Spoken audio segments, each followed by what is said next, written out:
When did you serve in the Indian Army? I began my military career in 1913 and worked my way through the ranks to attain the status of Brigadier General.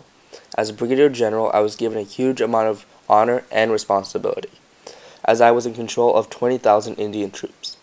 Although we weren't particularly well trained, soldiering is an honorable tradition in India and the skills were passed from generation to the next.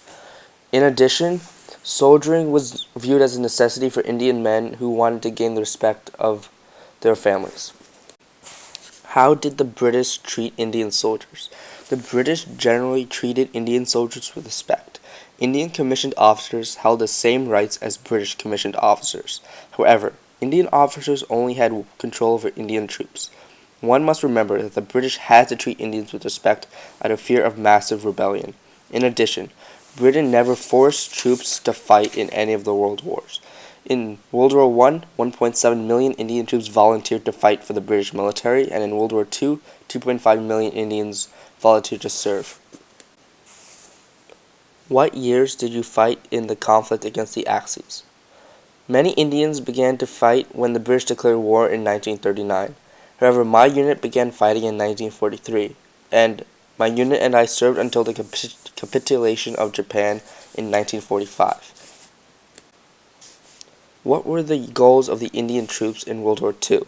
The soldiers were not particularly tied to the British cause, but as I said before, soldiering was an honorable occupation in Indian culture, and the soldiers fought for their honor, a chance for promotion, and a chance for victory.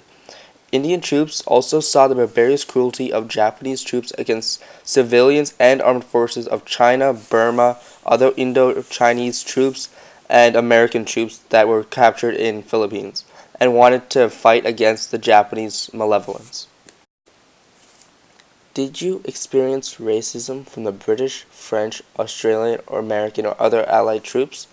The racism was not that apparent during the war due to the Allies needing our manpower, will, and supplies. However, other Indians did not receive the same caliber uniforms, weapons, or supplies that the other Allied troops received. There were many instances during the war where British supply ships went to the other Allies instead of Indian troops that desperately needed the supplies. In addition, the ground troops that were from the other Allied nations treated us with far more respect than the generals did due to them seeing our resolve and will to fight against the Japanese troops. How did Japanese troops fight against you and other Allied forces? Japanese troops fought extremely hard for their territory. To them, the emperor was a religious and absolute leader, and one must never obey him. Even in instances where losing was imminent, the Japanese fought to the death. Their ferocity in battle was near insanity, but the lack of supplies destroyed their ability to win the war. In countries like Burma, more than 50% of Japanese troops died of starvation. In cases such as Iwo Jima, 30 out of the 40,000 dead Japanese soldiers died of lack of food. Indians, although not as well supplied as other Allied troops, had the supplies to fight against the Japanese and win the war of attrition. How did the Japanese treat prisoners such as yourself? The Japanese never signed the Geneva Convention like the British, American, and French and Canadian forces did.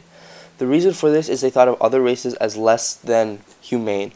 For example, they often thought of Indian and Chinese troops and civilians as less than people and more as animals. When we were captured, they gave us insanely small amounts of food and extremely bad shelter. There was no medical aid of any kind, and we were forced to do extremely hard labor. However, I feel part of this may be due to the fact that the Japanese troops themselves received very little food, clothing, or aid altogether.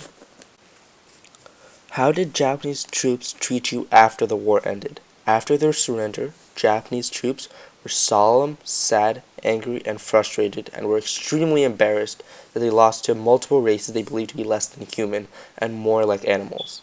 However, after the war, they were forced to be humane to us as their commanding officers were now taking orders from American troops.